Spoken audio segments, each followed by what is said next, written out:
Nadiba milachike biyya namni irraa goretti gorta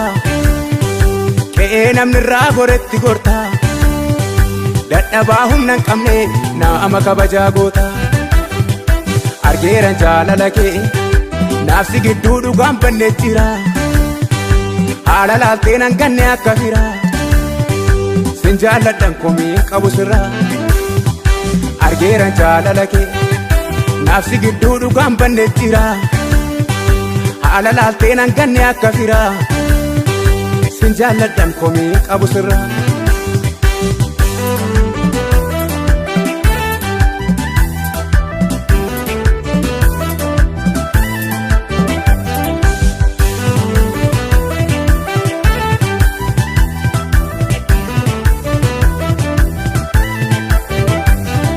Hundumtuu narraa gorraani anattuu situ gore